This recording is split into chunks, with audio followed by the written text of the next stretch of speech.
Olá, eu sou Gesline Giovana Braga, sou autora do livro 100 anos de um hospital de criança. Eu sou doutora em antropologia pela USP.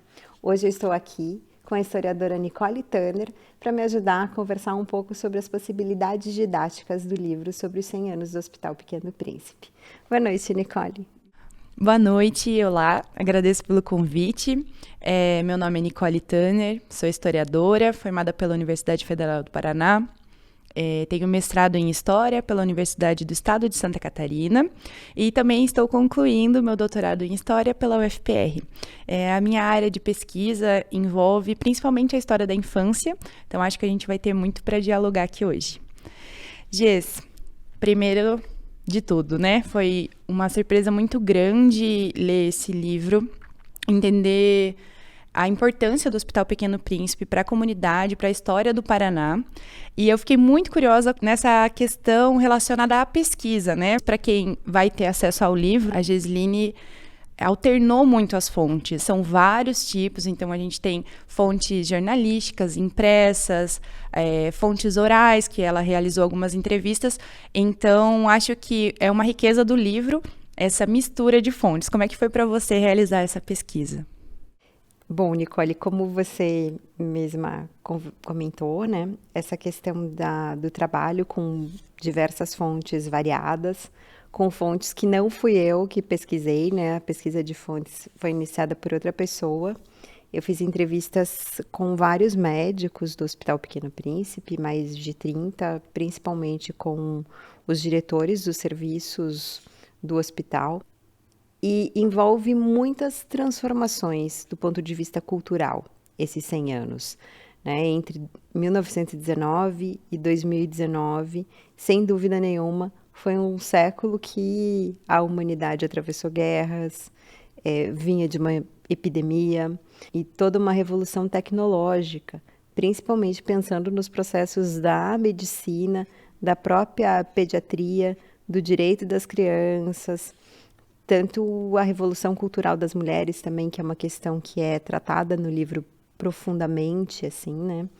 Então, a perspectiva do livro é lançar um olhar antropológico sobre essas fontes também, né? Que é algo que às vezes tem um certo estranhamento, assim, né? Como que o antropólogo, que tem como a sua prática a imersão em campo, trata essas questões de arquivo, né?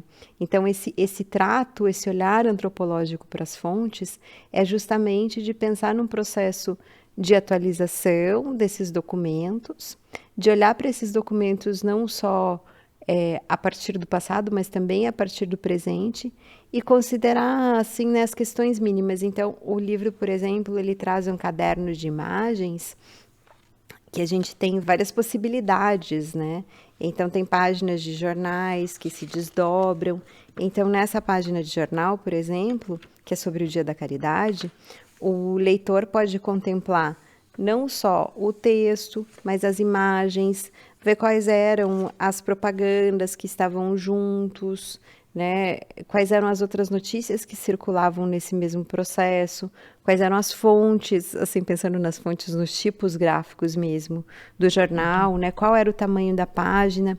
Então, isso tudo também desperta, né, os afetos do leitor, as sensações, provoca outras percepções sobre o passado, que no texto está sempre, de alguma forma, articulado também com as transformações da cidade, com as transformações dos costumes, com a vida cultural, né?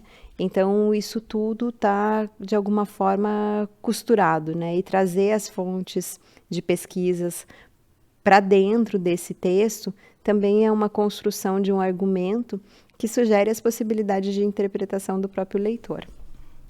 E isso eu achei muito interessante, é um mérito também do trabalho, né? Porque muitas vezes fica difícil você, se você não tem alguma familiaridade com o assunto, você imaginar da onde está vindo essa informação. E a partir do livro, com esse apêndice de imagens, a pessoa que está lendo, porque quando as pessoas forem ver, né, o livro, tem uma inserção, né, um olhinho, para você ir até a imagem e conferir aquilo, né, aquela informação. Então, além dessa interpretação que é própria daí do leitor, você abre essa possibilidade, você também traz isso como uma fonte para mostrar existiu de fato, a pessoa pode conferir exatamente isso que você trouxe, né, uma reprodução de um jornal antigo, o que estava se falando ali, como é que eram as propagandas. Então, acho que abre, além da interpretação, além de trazer isso como uma fonte, né, que comprova da onde sai essa informação, mas também a possibilidade didática, né, de você explorar mais ainda esse documento. E trazer um outro tempo, né, que eu acho que isso é super importante, assim, pensando não só para os alunos, mas para todo mundo que está inserido nesse tempo contemporâneo, de você abrir e desdobrar o papel, né. Só esse gesto já muda o tempo da sua contemplação. E isso, sem dúvida nenhuma, é algo que o ensino, que as práticas de afeto, se a gente for pensar assim, que o ensino desperta, são super importantes, né? Então, a coisa do tato, do tempo, do olhar, do passar os olhos, né? Então, sem dúvida nenhuma, eu acho que só essa é uma experiência, né? Não é simplesmente um livro. É, de fato, uma experiência com as fontes. Então, uma coisa que eu estava pensando, né, ao ler o seu livro, e enquanto professora de história, né, que estou atuando agora no ensino de jovens e adultos, estava pensando, assim, como seria construir esse livro, né? O óbvio seria partir para uma questão cronológica. E essa não foi a tua escolha, né? Você separou em unidades temáticas a partir de eixos, né, do que foi mais recorrente nas entrevistas, na pesquisa. Como é que foi essa escolha? Por que você optou por este caminho? Bem, quando eu comecei a fazer a pesquisa, que na verdade partiu das entrevistas, com pessoas que estão dentro do hospital, que vivenciam o hospital. Logo nas primeiras entrevistas, eu consegui sacar que existia alguma aura, um espírito dentro daquele lugar que de alguma forma congrega aquelas pessoas. Então isso para mim foi um sentimento muito forte, assim, né? De pensar que esse é o eixo central da história. De mostrar, nossa, como esses médicos que estão aqui, a principal questão deles, né, a atenção principal é tratar igualmente, tem um médico que dá um depoimento e fala isso, tratar igualmente o filho do agricultor e o filho do governador. E aí eu vi isso se repetindo entre os médicos, né, um prazer de atuar junto ao SUS, de oferecer um serviço de qualidade, de lutar pela saúde pública, né? E aí foi muito interessante que depois, consultando outras fontes, lendo a história do hospital, se percebe que esse sentimento é um sentimento construído numa ancestralidade do hospital, porque o hospital é fundado a partir da Cruz Vermelha, de mulheres que se uniram, que fizeram todo um esforço para construir o Instituto de Higiene e Escola de Puricultura, que é, né, o embrião do que vira depois o Hospital Pequeno Príncipe. Então, de alguma forma, o que eu estava ali presenciando na minha pesquisa de campo, na minha pesquisa etnográfica, fazia muito sentido com o que se via no passado. Pensei que não fazia sentido simplesmente fazer uma história cronológica, né, desenvolvendo os fatos. E sim que era muito mais interessante partir das temáticas e dividir o livro de uma forma que o leitor também possa eleger o assunto que ele quer ler.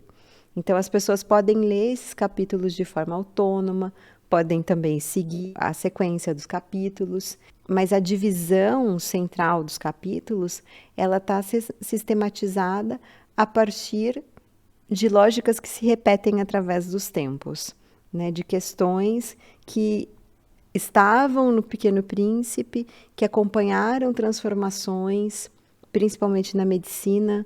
Várias vezes o hospital se antecipa a mudanças na medicina, né? Então, essa estrutura dos capítulos tem relação com as coisas que estavam lá há 100 anos atrás e que hoje a gente pode contemplar o desenvolvimento delas, não só dentro do hospital, mas associado às mudanças culturais da sociedade.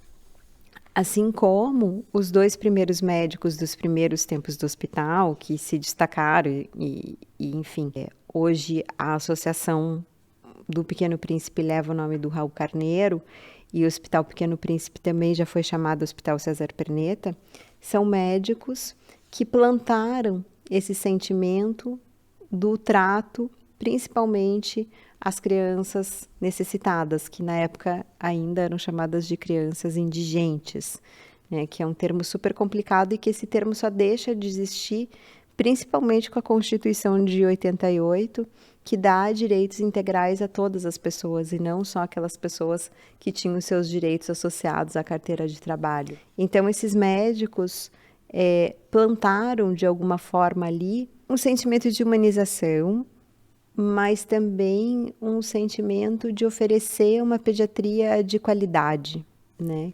Que é o que todo mundo preza hoje dentro do hospital, de alguma forma. Eu achei bem surpreendente, assim, essa escolha sua mesmo, né, por essa divisão.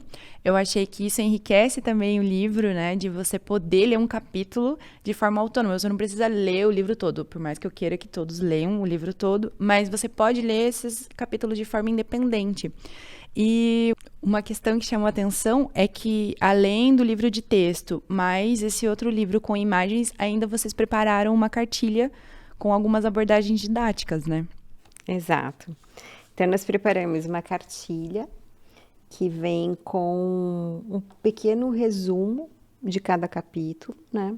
E sugerindo, a partir de alguns dos capítulos, atividades que podem ser realizadas com os alunos. Então, cada capítulo tem uma leitura dirigida, trazendo, né, alguns argumentos, algumas questões assim que podem ser explicitadas aos alunos.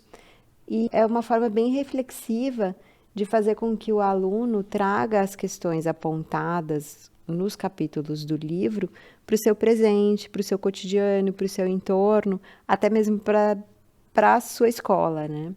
Porque como os livros têm essa característica de uma certa forma, a cada capítulo a gente tem uma retomada de 100 anos, então são muitos conteúdos, mas o que predomina é a questão da temática, né? Então, por exemplo, aqui no capítulo que eu abri aqui ocasionalmente, que é o capítulo 3, As Formas de Voar, que fala sobre o ideário filantrópico do Hospital Pequeno Príncipe. Então, esse capítulo, ele começa falando de como o Hospital Pequeno Príncipe nasce a partir de atividades de caridade, de mulheres organizadas que arrecadavam fundos junto à sociedade curitibana. Inclusive, esse capítulo tem várias curiosidades, né? Que até foi criado um imposto da cachaça em Curitiba para ajudar na construção do Pequeno Príncipe, que haviam caixas de doação nos cinemas. E é interessante a gente pensar, né? Porque hoje o Pequeno Príncipe também tem caixas, né, nos restaurantes, nos mercados, para arrecadação de notas. Então, é uma demonstração, de fato, de como as coisas vão se transformando ao longo desses 100 anos, trazendo para a realidade do aluno, para que ele possa fazer uma reflexão, para que ele construa uma reflexão a partir daquele conteúdo, né? A ideia não é simplesmente que ele tenha um aprendizado sobre o Hospital Pequeno Príncipe, sobre a história da infância, da pediatria ou dos contextos da cidade de Curitiba, mas para que também o aluno possa criar reflexões a respeito do seu entorno, né, de onde ele está, como que isso se mostra hoje na sua realidade, né? Então, o que eu considerei bem interessante, né, nisso que você está falando, sobre esse protagonismo feminino, que é o tema, né, do primeiro capítulo, falando sobre como as mulheres tiveram esse protagonismo mesmo na criação do hospital e no direcionamento dessas políticas para a infância nesse contexto aqui em Curitiba e pro hospital, de forma geral, né? Acho muito interessante que você conseguiu fazer também esse elo com o presente, falando de como as mulheres continuam sendo importantes e continuam sendo a maior parte do quadro das funcionárias, colaboradoras do hospital. Então, voltando a esse primeiro capítulo, que fala do protagonismo feminino, eu gostei muito que na cartilha didática tem uma proposta didática, né, para conversar sobre o protagonismo feminino em torno do aluno. Então, se a gente for levar em consideração, a maioria dos lares, hoje em dia, são chefiados por mulheres, né, tem esse protagonismo da mulher dentro do lar, principalmente financeiro, e isso é uma realidade na escola que eu trabalho. E fiquei pensando o quanto isso pode servir um paralelo, né, com as questões do livro.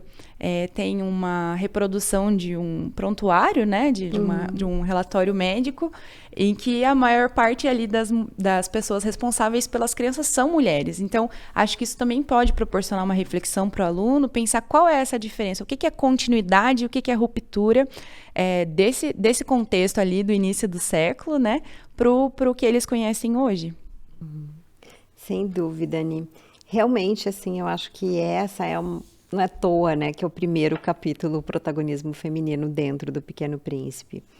Porque a gente tinha um contexto de uma cidade conservadora, né, naquele início de século, onde as mulheres resolvem fundar a Cruz Vermelha local, reproduzindo o que vinha acontecendo em outras capitais brasileiras.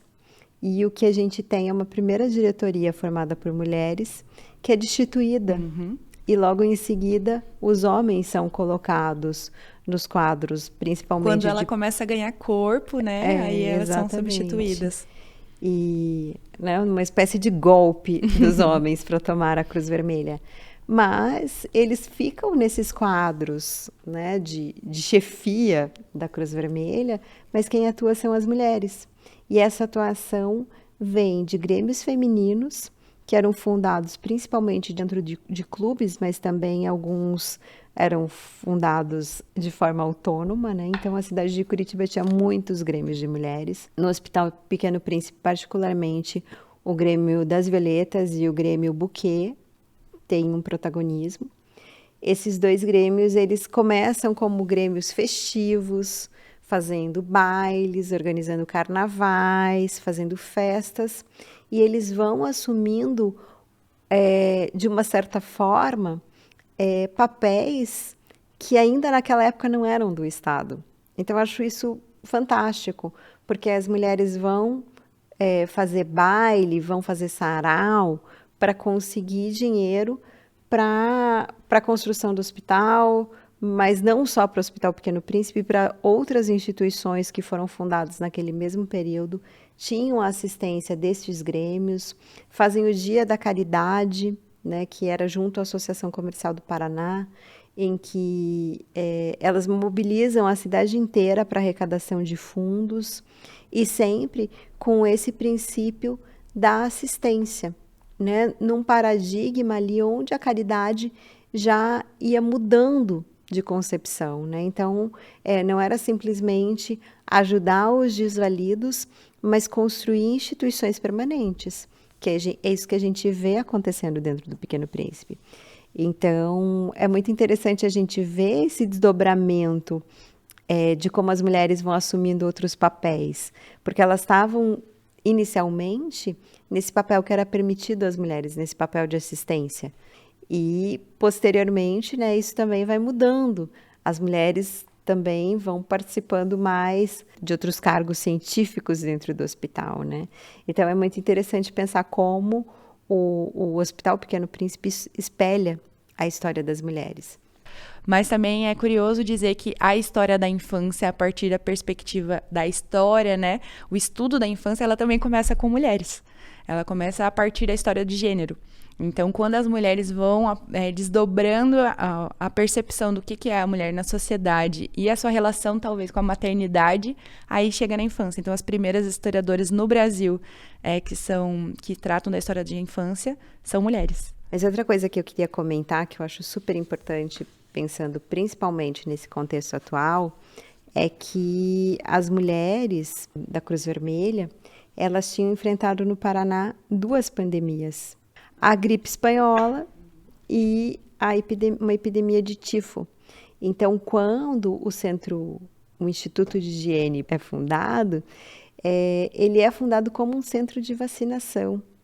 Então, veja, já naquela época, há 100 anos atrás, essas mulheres já sabiam da importância da vacinação, né? Que isso, de uma certa forma, ia um pouco contra ainda a concepção da própria medicina, que tinha muito seus princípios no higienismo, em ideias que sempre reincidiam sobre a conduta da mãe com relação ao filho, né? Que simplesmente as normas e medidas sanitárias seriam capazes de transformar a realidade social dessas doenças.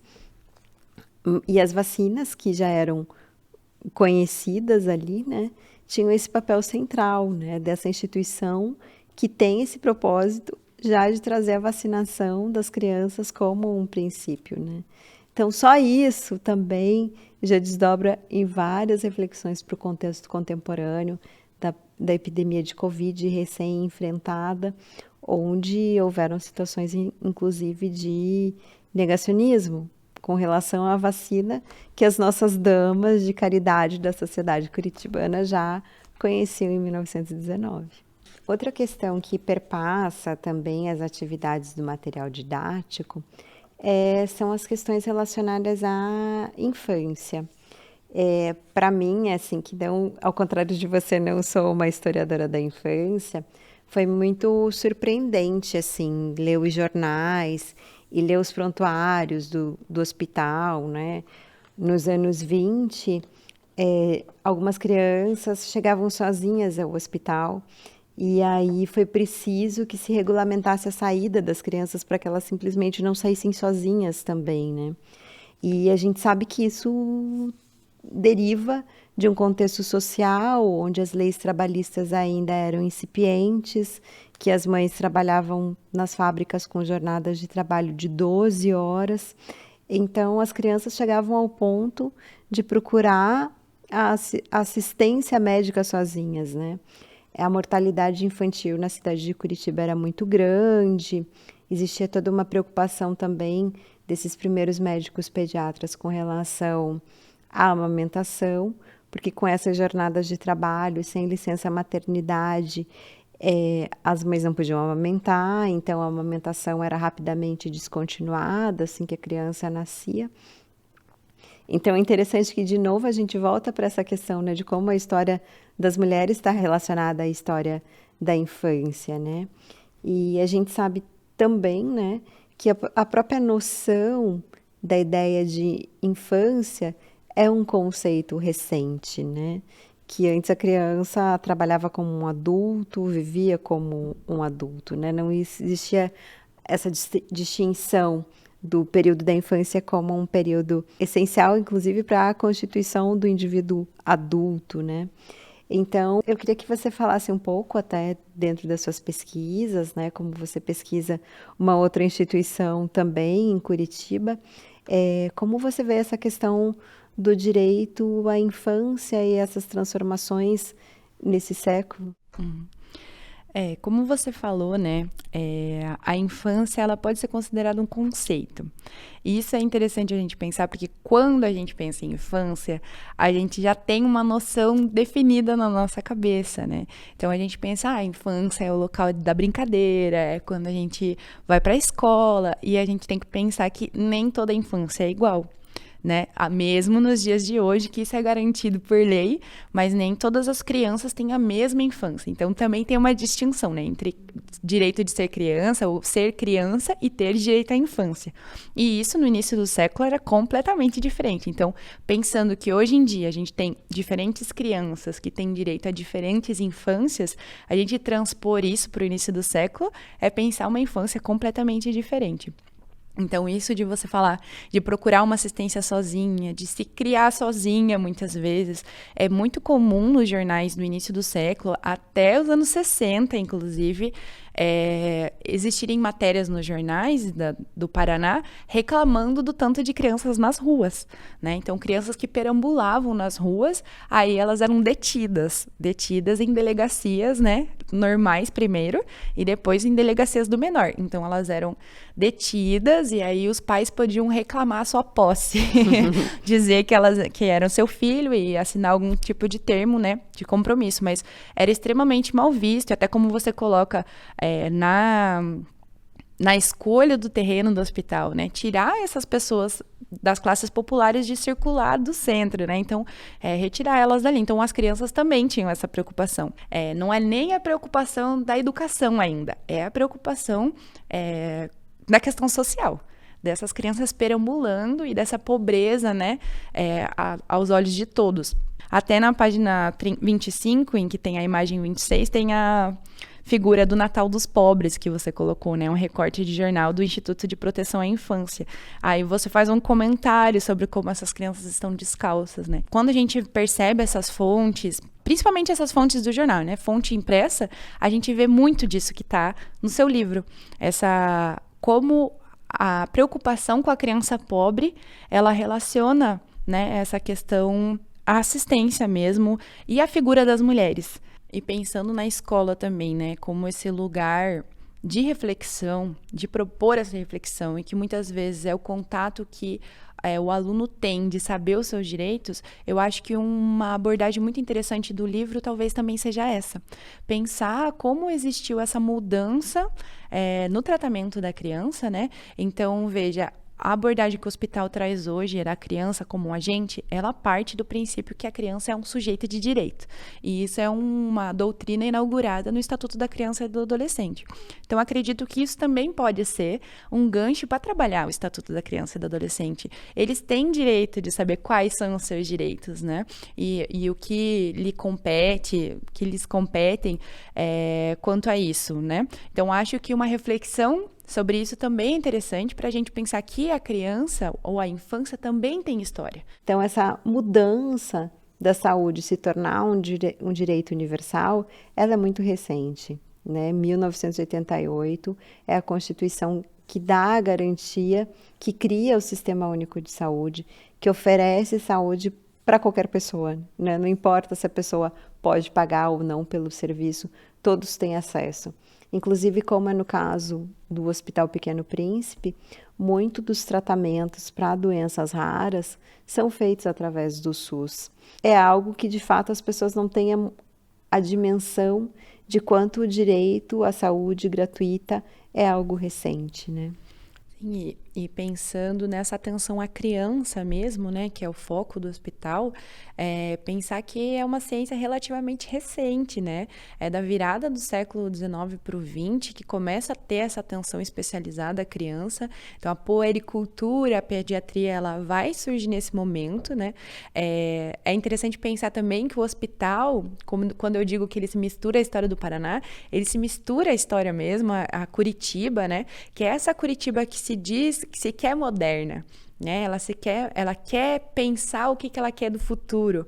E aí o hospital vem com essa proposta também, né? Não só na sua arquitetura, mas também nas suas práticas.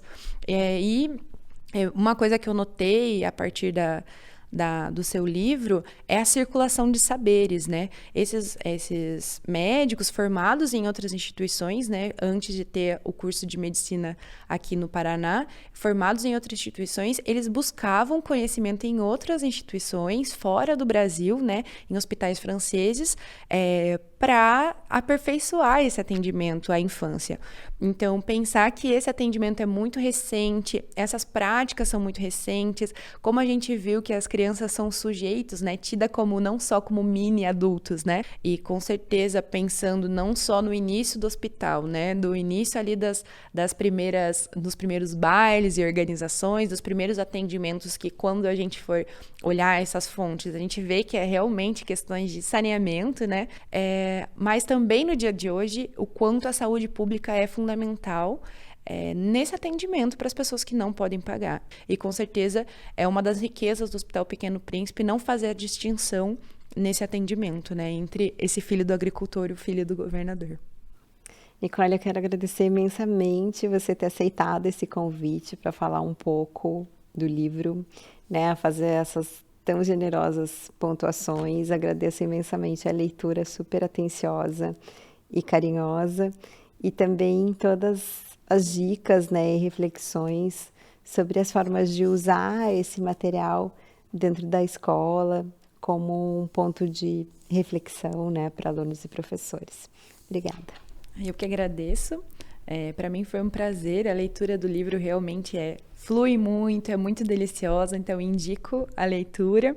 É uma leitura fácil, acredito que as pessoas vão gostar muito de ler e conhecer mais, né, sobre a história do Pequeno Príncipe. Eu agradeço muito o convite. Nessa conversa, a gente tratou de alguns temas apresentados no livro. Você pode acessar o conteúdo integral gratuitamente.